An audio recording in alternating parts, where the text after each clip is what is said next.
O Senhor esteja convosco. Ele está no meio de nós. Proclamação do Evangelho de Jesus Cristo segundo São Lucas. Glória a vós, Senhor.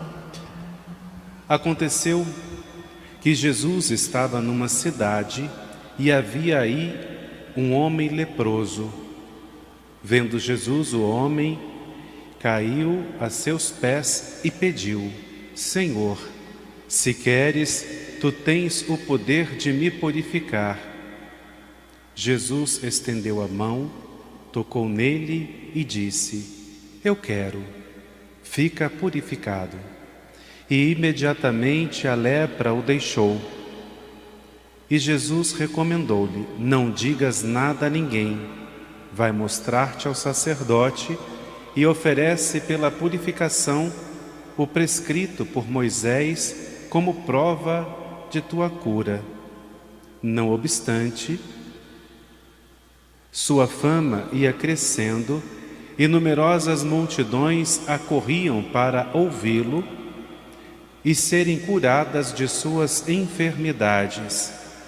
Ele, porém, se retirava para lugares solitários e se entregava à oração. Palavra da salvação. Glória a vós, Senhor.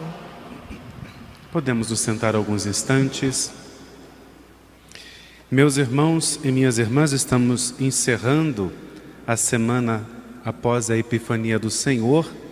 A reflexão é sempre sobre essa manifestação de Deus no meio de nós.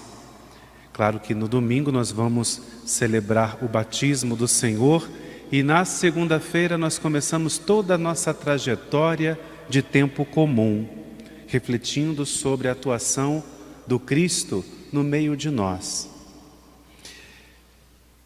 Primeira leitura de hoje nos traz esse convite a termos fé na pessoa de Jesus, este que Deus enviou para nós. E a palavra vai dizer que o Espírito dá testemunho. E Deus também dá testemunho deste Filho. É a mesma realidade que nós vamos professar no domingo. Então, a liturgia ela vem preparando cada um de nós para a vivência litúrgica dominical. De que Deus enviou seu Filho. Isso é projeto de Deus, não é projeto humano. É querer de Deus para nós. Mas para tanto é necessário fé. Professar a fé em Jesus.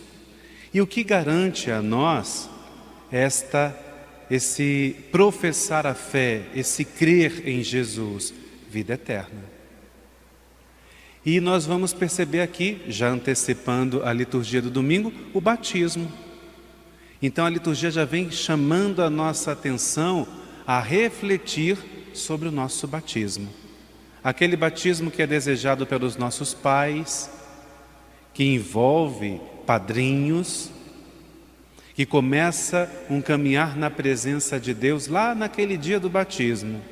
E a meta é justamente essa certeza que a carta de São João nos dá hoje: vida eterna, ressurreição. Então nós precisamos trazer isso como verdade de Deus para nós.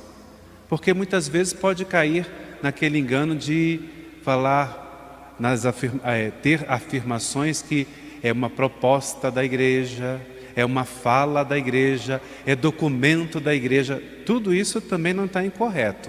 Porém, a base é a palavra de Deus. Não é uma palavra qualquer, é palavra de Deus. Então a certeza da vida eterna não é uma afirmação da igreja porque ela quis anunciar isto. Não, é anúncio da boa nova de Deus para cada um de nós. E essa trajetória humana, ela foi tocada uma vez pelo Cristo, essa luz que se fez presente na realidade humana, que hoje o Evangelho nos traz o exemplo.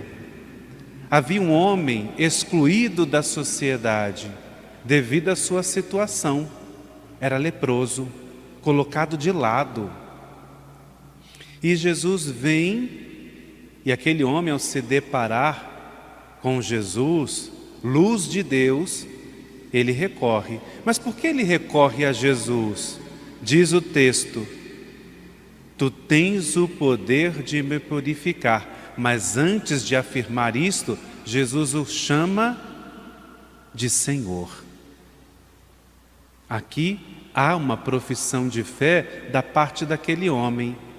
Reconhece Jesus como Senhor e também que Ele tem o poder, que Ele é capaz de transformar a sua realidade de vida, devolver a Ele a dignidade. E para nós também. Deus, Ele sonha isto para nós. Tanto é que Jesus, quando vem para nós, vem com essa finalidade da total cumprimento na cruz, e Deus Pai confirma isto justamente com a ressurreição. É aqui que Deus quer elevar cada um de nós, é a este grau de dignidade.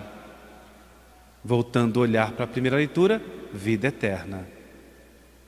Então, Jesus olha para aquela realidade do homem e não somente há uma revelação da parte de Deus, não é um conteúdo somente teológico, mas também social. Então, Jesus devolve àquele homem a dignidade no ambiente social. E aquele homem sente essa transformação. E depois há o respeito de Jesus também por tudo aquilo que é humano. Vai te apresentar ao sacerdote. Por que era necessário? É porque o sacerdote é que tinha autoridade no meio social, religioso, de incluir novamente este homem no seio da comunidade, da sociedade.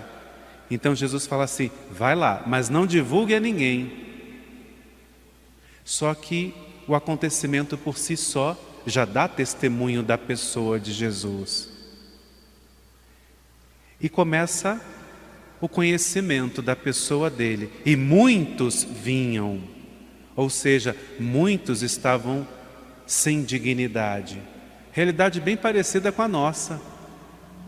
Hoje também há essa necessidade de reconhecer, dar total reconhecimento às pessoas, dar dignidade às pessoas. E tantas são as pessoas que passam por tal situação. E nós precisamos dar continuidade a esta missão de Jesus. Não são outros, somos nós. Nós, cristãos, podemos não puxar sardinha para nós, mas já que estamos no ambiente religioso, cristão católico, então é nosso dever, é nossa missão. A missão do Cristo também é nossa. E nós precisamos tomar consciência disto, porque lá no batismo, isso é confiado a nós. Por isso que vem lá o convite aos pais: estão dispostos a colaborar, aliás, estão dispostos a educar o vosso filho na fé? E os pais dizem sim. E depois vai se dirigir aos padrinhos: padrinhos, vocês estão dispostos a colaborar com os pais nessa missão? E os padrinhos dizem sim. Mas que missão é essa, que responsabilidade é essa confiada aos pais e padrinhos? De educar a criança na fé, em Jesus, para que quando ela chegue na maturidade, podemos dizer assim, naquele passo que ela dá concreto do terceiro sacramento da iniciação cristã, que é o crisma, ela possa professar por ela mesma a fé em Jesus. Mas para isso é necessário educar o filho na fé. Esse ano nós tivemos, posso dizer que uma grande graça. Teve a pandemia, mas nem tudo que é negativo se torna negativo em todos os aspectos. Teve momentos interessantes na caminhada de fé. A arquidiocese abriu um espaço para que as crianças, já que tem essa necessidade de permanecer em casa, que os pais fossem os catequistas dos seus filhos, orientados pelos catequistas, né, que passa o subsídio para eles, para que eles pudessem interagir com os pais. Muitos aproveitaram a oportunidade e fizeram bonitas experiências de fé, de conhecimento da fé. E por que não dizer de amadurecimento da fé, junto com os filhos? E teve também muitos que, claro, que perderam a oportunidade.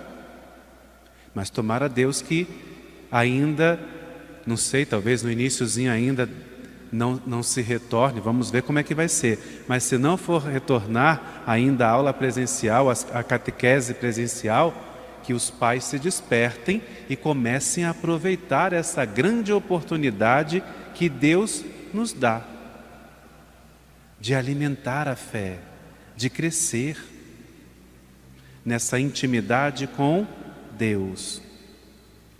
Até Jesus fazia intimidade com Deus, como diz o finalzinho do Evangelho de hoje. Ele, porém, se retirava para lugares solitários e se entregava à oração. Então a palavra de Deus, ela nunca disse para não rezar. Ela, em vários momentos, por exemplo, do próprio Cristo, faz o convite: olha, é necessário rezar, é necessário fazer intimidade com o Senhor. Seja qual for o momento do dia, mas é necessário. Ah, padre, mas eu não tenho tempo. É necessário encontrar o tempo. Nem que seja 2 minutinhos, depois ver se dá para esticar para 4, depois para 5. Mas ter o seu momento de intimidade com o Senhor. Então, meus irmãos, é preciso viver o nosso batismo, professar a fé em Jesus, dar continuidade à sua missão, e isso se torna possível a partir de uma busca constante de intimidade com o Senhor por meio da oração. E nós sabemos que a maior das orações é a Santa Missa, para nós, cristãos católicos, apostólicos, romanos. Momento marco, domingo. Posso participar dos outros dias? Posso, tenho total liberdade, mas não posso esquecer de rezar lá no meu quarto, antes de dormir, ao acordar. Isso alimenta o nosso interior e a nossa vivência com Deus. Que o Espírito Santo nos conduza a essa intimidade com Deus, com a Trindade Santa. Que assim seja. Amém.